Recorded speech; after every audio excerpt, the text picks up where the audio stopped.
네, 오늘 말씀은 요한복음 20장 말씀입니다. 네, 요한복음 20장 1절부터 18절까지 말씀. 공짜로 읽네요. 오늘 읽는 본문이 요한복음 20장 1절부터 18절인데 한 번은 공짜로 읽습니다. 네, 우리 신약성경 182쪽에 있습니다. 요한복음 20장 1절부터 18절까지 말씀. 네, 우리 한 번은 읽어야 되니까 교독하지 말고 한 목소리로 한번 읽어보도록 하겠습니다. 우리 함께 읽습니다.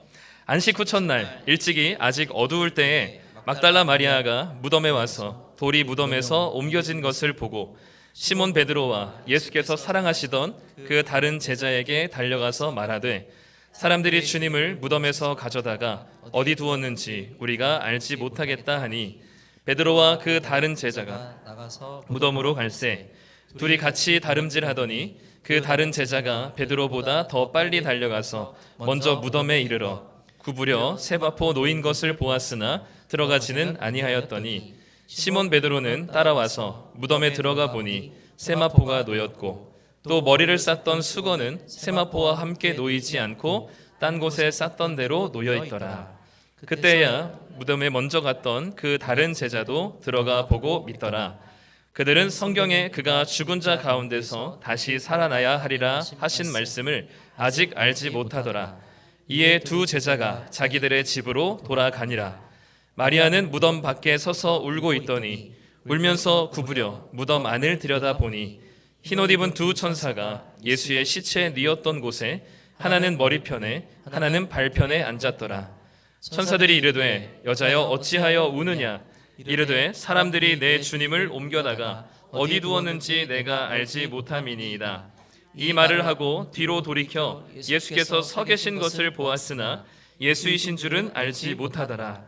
예수께서 이르시되 여자여 어찌하여 울며 누구를 찾느냐 하시니 마리아는 그가 동산지기인 줄 알고 이르되 주여 당신이 옮겼거든 어디 두었는지 내게 이르소서.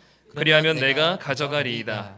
예수께서 마리아야 하시거늘 마리아가 돌이켜 히브리 말로 라보니 하니 이는 선생님이라는 말이라. 예수께서 이르시되 나를 붙들지 말라. 내가 아직 아버지께로 올라가지 아니하였노라. 너는 내가 형제들에게 가서 이르되 내가 내 아버지 곧 너희 아버지 내 하나님 곧 너희 하나님께로 올라간다 하라 하시니 막달라 마리아가 가서 제자들에게 내가 주를 보았다 하고 또 주께서 자기에게 이렇게 말씀하셨다 이르니라. 아멘. 네, 우리 부활절 이부 예배 나오신 성도님들 환영을 축복합니다. 네, 우리 옆에 있는 또 앞뒤에 계신 분들에게 한번 이렇게 인사하시죠. 우리 주님 부활하셨습니다. 네, 또 한번 인사하겠습니다. 당신도 부활할 것입니다. 네. 네, 이 한 주간의 고난 주간 저녁 기도회를 잘 마치고 우리 함께 모이신 성도님들 환영을 축복합니다. 네, 우리 고난 주간 저녁 기도회 좀 저도 어색했는데 평소 말이 빠르고 설교도 빨라가지고 이게 저한테 익숙했는데 고난 주간은 저희 템포보다 한 5배는 느리게 예수님께서 제자들에게 이렇게 하라느라고 좀 어색하긴 했었는데 그래도 이 어둠과 침묵이라는 그 테마로 함께 맞이하게 된 그 저녁 기도회가 나름 의미가 있었다 싶습니다. 오늘 우리가 이 요한복음을 함께 보게 될 텐데요. 예수님께서 이제 부활하셨습니다. 우리 아까 보셨죠? 우리 부활을 선언하자 예수님께서 무덤에서 올라오신 거 일찍 못 오신 분들은 아마 못 보셨을 겁니다. 아주 멋지게 부활하셨어요. 그래서 예수님이 부활하신 장면을 한번 그려달라고 요즘 저의 비서인 GPT에게 얘기했더니 이렇게 돌 문을 아마 부시고도 남을 만큼 아주 울그락불그락한 근육질로 나타나셨습니다. 예수님의 부활이 어떤 모습일지 이걸로 그림을 바꿨어야 되네.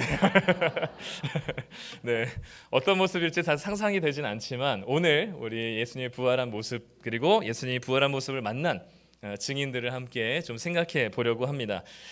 예수님이 십자가에 달려 죽으신 이후에 안식일이 지난 첫째 날입니다. 그러니까 이제 주일이죠. 주일 새벽.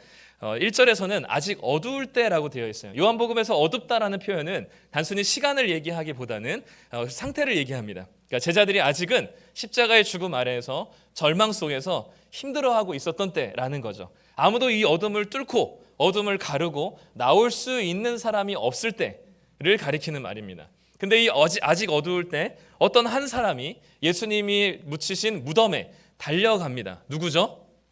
네, 막달라 마리아라고 하는 여인이 이 어둠을 뚫고 혼자 이 무덤으로 가죠. 마태복음과 마가복음과 누가복음에도 예수님의 부활 장면이 있는데 그 부활 때의 기록에 보면은 이 막달라 마리아 말고도 다른 여자들이 같이 간 것으로 마태복음, 마가복음, 누가복음 기록하고 있어요.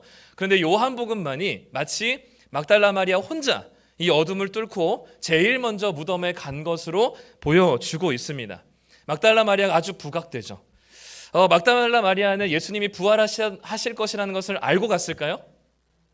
어떻게 알 수 있을까요? 어떻게 마리아가 몰랐다는 사실을 성도님들께서 어떻게 아셨어요? 네, 바로 다음 줄에 보면 이것을 이제 제자들에게 알려주거든요. 베드로와 요한에게 알려주면서 이렇게 얘기하죠. 사람들이 주님을 무덤에서 가져다가 어디다 두었는지 모르겠다. 즉 예수님의 시신을 다른 곳으로 누군가 옮겼다라고 얘기합니다. 그러니까 예수님의 부활에 대해서는 아직 1도 생각하지 않은 채로 지금 마리아는 예수님의 무덤으로 간 거예요. 그러면 도대체 왜 간 걸까요? 요한복음에서는 잘 모르겠어요. 그런데 어쨌든 이 막달라 마리아가 제일 먼저 예수님의 무덤으로 갑니다. 이 마리아의 얘기를 듣고 베드로와 요한이 달리기를 시작하죠. 4절에 보니까 둘이 같이 다름질하더니 그 다른 제자, 요한입니다. 요한이 베드로보다 조금 더 젊었어요. 그래서 아마도 먼저 도착한 것 같습니다. 그래서 베드로보다 빨리 달려서 먼저 무덤에 도착해서 어떻게 했냐면 구부려서 무덤 안을 보기만 했고 들어가지는 않았어요. 왜 요한은 멀찍이서 입구에서 보기만 하고 들어가지 않았을까요? 이 무덤 안은 시신이 있는 곳이죠. 유대인들의 정결법에 따르면 시신이 있는 곳은 깨끗한 곳일까요? 부정한 곳인가요? 부정한 곳이죠. 지금은 6월절 무교절이라고 하는 이 나라의 제일 큰 축제 기간을 한 주를 보내고 있는 거거든요. 근데 이 부정한 무덤으로 들어갔다가 나오면 이 축제 기간을 다 즐기질 못하죠.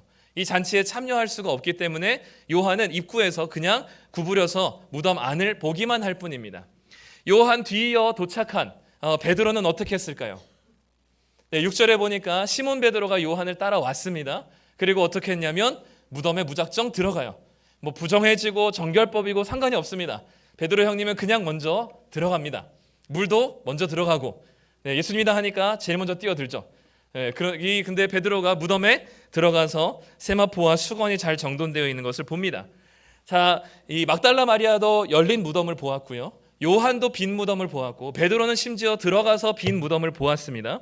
그렇다면 베드로와 요한은 빈 무덤을 보고 예수님의 부활을 알았을까요? 몰랐을까요? 왜 몰랐을까요? 어떻게 알 수 있어요? 몰랐다는 거를? 10절에 보니까 두 제자가 예수님을 더 이상 찾지 않고 집으로 돌아갑니다. 그리고 9절에서는 친절하게 이 베드로와 요한이 아직 예수님의 부활을 믿지 않았다라고 설명해주고 있죠. 그러니까 지금 막달라 마리아도 그렇고 베드로도 요한도 그렇고 뭘 다 봤냐면 빈 무덤도 보았고 예수님의 시신을 쌌던 세마포도 보았고 머리 수건도 보았고 이제는 그 안에 예수님이 계시지 않는다는 사실을 알았지만 보긴 했지만 그것으로 끝나요. 더 이상 예수님의 부활을 믿거나 하지 않습니다. 이야기가 한 차례 여기서 끝나게 되거든요. 빈 무덤을 보고서도 예수님의 부활을 생각하지 못했는데 베드로와 요한은 돌아갑니다. 그런데 한 사람이 돌아가지 않고 있어요. 누굴까요? 막달라 마리아였어요. 마리아는 무덤 밖에서 서서 울고 그리고 울면서 구부려서 무덤 안을 들여다보게 되었죠. 베드로와 요한은 돌아갈 곳이 있었습니다. 그런데 마리아는 돌아갈 곳이 없다고 생각했어요. 왜냐하면 집이 없어서가 아니라 예수님이 없는 세상이 자신에게는 늘 타국이라고 생각했기 때문입니다. 그러니까 자신은 예수님의 시신을 찾지 않고서는 돌아가지 않겠다라는 간절한 마음을 가지고 있었죠. 그리고 무덤 안을 들여다봤을 때 아까 베드로와 요한에게는 나타나지 않았던 천사를 보게 됩니다. 그리고 천사에게 이렇게 이야기하죠. 사람들이 내 주님의 시신을 어디다 두었는지 모르겠습니다. 그렇게 이야기하는 순간 뒤에서 인기척이 들려서 나서 뒤를 돌아봤어요. 예수님이었는데 예수님을 보고도 예수님인 줄을 알지 못하죠. 그래서 예수님한테도 이렇게 이야기합니다. 주님, 당신이 혹시 우리 예수님의 시신을 옮겼거든 어디에 두었는지 알려주셔서 내가 그 시신을 챙길 수 있도록 가져갈 수 있도록 해주십시오라고 이야기합니다. 마리아는 딱 여기까지였어요. 마리아는 예수님을 봐도 예수님을 믿지 못했습니다. 베드로와 요한이나 요한보다 조금 더 나아 보이긴 하지만 사실상 베드로와 요한과는 별반 다를 바 없죠. 빈 무덤을 보고도, 예수님을 보고도 예수님이 부활하셨다는 사실을 믿지 못하는 겁니다. 그럼에도 불구하고 이 세 사람은 예수님의 부활의 증인으로 충분합니다. 증인은요, 자신이 본 것까지만 얘기할 수 있는 사람입니다. 더 지어서 자신의 믿음과 확신을 가지고 얘기할 수 있는 사람들이 아니죠. 내가 여기까지만 봤으면 거기까지만 말하는 사람들입니다. 그렇기 때문에 지금 요한은 빈 무덤과 멀찍이서 예수님의 세마포만 봤어요. 그러면 거기까지만 말하면 됩니다. 만약에 베드로는 빈 무덤 가까이서 그 안에 들어가서 세마포와 수건까지 봤습니다. 그러면 거기까지 말하면 됩니다. 마리아는 두 천사와 예수님을 보긴 했지만 동산지기인 줄 착각했어요. 거기까지만 말하면 됩니다. 우리는 소위 믿음이 연약하고 나는 아직 예수님을 잘 믿지 않는다고 생각하면서 우리의 증인됨을 포기하는 순간들이 있습니다. 그러나 지금 마리아와 베드로와 요한도 부활하신 예수님을 직접 목격하진 못했지만 빈 무덤과 자신이 본 그것을 증언할 수 있는 증인의 자격은 충분합니다. 우리가 다른 사람과 믿음 좋은 사람과 비교하면서 나는 신앙이 좀 별로라서, 믿음이 약해서, 나는 저 사람처럼 성경 지식을 알지 못해서, 저분처럼 하나님을 대단히 많이 경험하지 못해서 라고 이야기하면서 스스로 증인됨을 포기하시는 분들이 있지만, 예수님을 믿고 예수님을 경험한, 그리고 예수님을 만난 아주 작은 조각이 있다면 거기까지만 얘기하시면 돼요. 거기까지가 우리의 증인된 삶입니다. 그러니까 아주 작은 예수님과의 만남과 경험이 있다면 그것 이야기하실 수 있는 증인이 되는 겁니다. 그러니 증인됨을 포기하시거나 다른 사람과 비교해서 하나님보다, 저 사람보다 내가 경험하고 내가 만난 게 별로 없기 때문에 나는 증인이 아니야 라고 생각하시지 마시고, 믿음이 작더라도, 하나님 만난 경험이 아주 약소하더라도, 누구에게 내놓기 참 부끄러운 경험이고 신앙일지라도 믿음이 있다면 여러분들은 증인이십니다. 그렇기 때문에 여러분들이 본 만큼, 마리아가 본 만큼, 베드로가 본 만큼, 요한이 본 만큼만 증언하면 됩니다. 그 믿음이 형편없어 보일지라도 예수님께서 여러분들을 증인으로 삼으셨다는 것을 기억하시고, 여러분들의 믿음의 연약함 때문에 스스로 포기하지 마시고, 저는 아는 게 없어서 복음을 전하는 게 어려워요 라고 얘기하지 마시고, 여러분들의 연약함은 예수님이 더 잘 알고 계십니다. 그러나 예수님께서 여러분들을 증인 삼아 주셨기 때문에 증인으로서 열심히 최선을 다해서, 그러나 보지 않은 것, 경험하지 않은 것까지는 얘기하실 필요 없고 내가 경험한 그 주님과의 신앙의 관계를 이야기하시면 됩니다. 그것이 증인이에요. 예수님의 시신을 묻는 마리아에게 예수님이 딱 한마디를 하십니다. 뭐라고 말씀하시냐면 마리아여 라고 부르시죠. 마리아의 이름을 불러주십니다. 예수님이 마리아의 이름을 불러주었을 때 마리아는 부활하신 예수님을 마주하게 되죠. 그제서야 마리아는 예수님의 목소리를 듣고 예수님인 것을 알게 됩니다. 그리고는 제자들에게 가서 자신이 예수님을 보았다고 증언하게 되죠. 부활하신 예수님을 본 첫 번째 증인이 됩니다. 요한복음을 기록한 요한은요, 빈 무덤까지만 보고 왔습니다. 그런데 이 막달라 마리아는 예수님의 부활하신 것을 첫 번째로 본 첫 번째 증인이 되었습니다. 예수님의 부활은 너무나 중요한 이 사건인데 그 중요한 사건의 첫 번째 증인이 막달라 마리아였어요. 당시 여자들은 법적인 증거의 효력이 없었습니다. 그래서 아무리 법정에서 증언을 한다 하더라도 증인으로서 법적인 효력이 없었어요. 그런데 그 법적인 효력이 없는 여인이 예수님의 부활의 첫 번째 증인이 됩니다. 또 누가복음 8장 2절에 따르면 이 막달라 마리아는 7 귀신이 들렸던 정신이 미쳤던 사람입니다. 제정신이 아니었던 사람을 예수님을 만나서 고침받게 되었죠.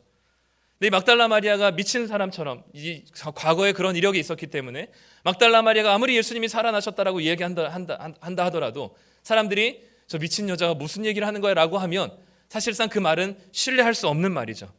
그러니 지금 예수님께서는 누구를 자신의 부활의 첫 번째 증인으로 삼았냐면 법적인 효력도 없는, 증인의 자격도 없는 사람, 그리고 한때 미쳐서 정신이 오락가락했던 그 정신이 제정신이 아니었던 여자, 사람들에게 말한다 하더라도 신뢰받지 못하고 증언으로서 채택될 수도 없는 그 아주 보잘것없는 막달라 마리아 같은 여자를 예수님께서는 첫 번째 부활 증인으로 삼으셨다는 겁니다.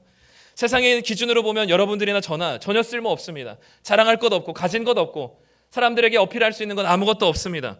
그럼에도 불구하고 주님께서 막달라 마리아에게 첫 번째 부활의 증인이 되게 하셨다면 예수님께서 여러분에게도 반드시 예수님의 증인의 삶을 살게 하실 것입니다.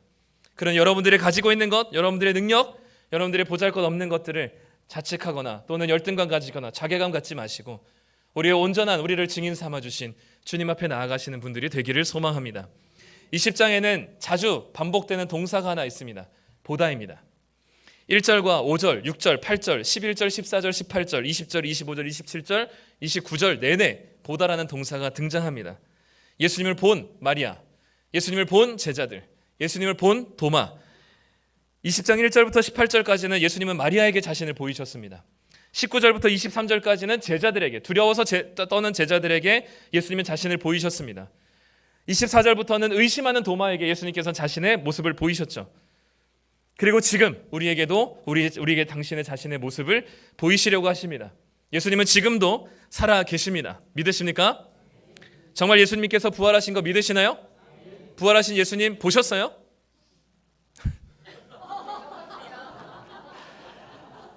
예수님께서 사실 오늘 부활하셔서 왜 웃으시죠? 예수님 부활하셔서 사실 오늘 우리 교회로 오시기로 하셨거든요. 네. 근데 아직 안 오고 계셔가지고 기다리고 있었는데 여러분들 부활하신 예수님 보셨나요?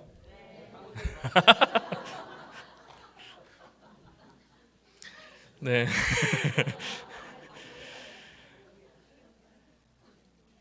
마리아도 예수님을 봤고 그리고 제자들도 예수님을 봤고 그리고 도마도 예수님을 봤습니다. 그리고 본 사람들이 예수님의 증인이 되었죠. 그렇다면 우리도 예수님의 부활을 믿어야 한다면 우리도 봐야 하잖아요. 이 마리아와 그리고 이 제자들과 도마가 본 예수님, 우리는 부활하신 예수님을 지금 우리는 볼 수 있을까요?